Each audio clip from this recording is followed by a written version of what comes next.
Sistem dunia yang jahat mengkondisikan manusia untuk selalu sibuk mencari kebutuhan hidup dan parahnya lagi mencemari hati manusia dalam penyembahannya terhadap Tuhan. Jadi secara tidak sadar kalau kita menghadap Tuhan, pasti urusannya tidak jauh-jauh dari soal kebutuhan hidup sehari-hari. Intinya mentalitas kita tercetak menjadi peminta-minta kepada Tuhan. Ketulusan hati untuk menyembah Dia sebagai pribadi yang kita kasihi dan kita hormati semakin terkikis. Inilah kondisi dan keadaan yang banyak dialami oleh orang percaya. Ujung-ujungnya duit dan harta yang diinginkan dari Tuhan.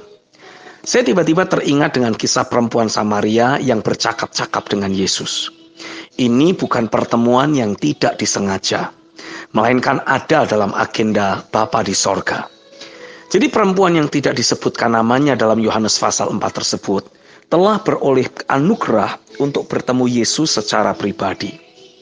Ia dicari oleh Bapa. Kenapa harus perempuan itu? Apa tidak ada perempuan lain yang lebih baik?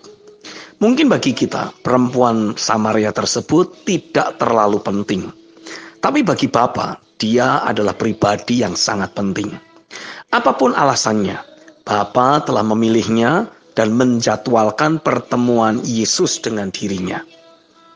Kita tahu bahwa orang-orang Yahudi tidak menyukai dan tidak mengakui orang Samaria sebagai bangsa Israel.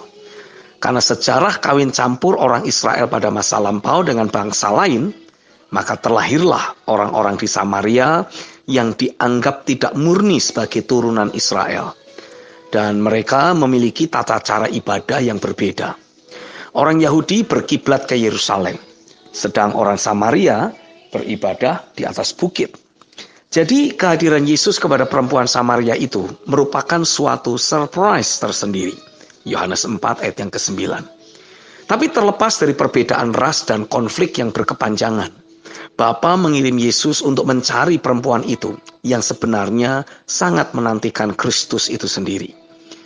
Injil Yohanes pasal 4 ayat 25 mencatat, jawab perempuan itu kepadanya, "Aku tahu bahwa Mesias akan datang yang disebut juga Kristus. Apabila ia datang, ia akan memberitakan segala sesuatu kepada kami." Satu hal yang perempuan itu miliki adalah hati yang lapar dan haus akan Tuhan serta firman-Nya. Inilah kualitas hati yang Tuhan cari. Bukan untuk meminta ini dan itu kepada Tuhan, tapi keinginannya hanya ingin berjumpa dengan Kristus dan mendengar firman-Nya. Kualitas hati seperti itulah yang sebenarnya Tuhan juga cari dari dalam diri kita. Itulah yang disebut sebagai penyembah dalam roh dan kebenaran.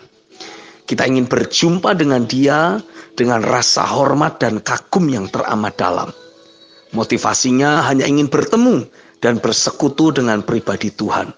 Itulah kepuasan sejati dalam hidup kita. Perenungan ini membuat Roh Kudus mengatur kembali sikap hati saya kepada Tuhan. Dan membuat saya kembali berfokus untuk menjaga dan menumbuhkan hati yang lapar dan haus terhadap realita Tuhan serta firman-Nya. Inilah yang akan membuat kita terhisap masuk dalam agenda besar Bapa dan menjadikan hidup yang memperkenan hati-Nya. Sebagai seorang penyembah, yang kita butuhkan hanyalah Tuhan dan firman-Nya, bukan yang lain. Jika sikap hati kita seperti ini, maka kita akan dianggap penting dan dicari oleh Bapa untuk menjadi kemah pertemuan atau kemah perjumpaan antara Dia dengan manusia. Yohanes 4 ayat 39-42 dan kitab Wahyu pasal 21. Amin.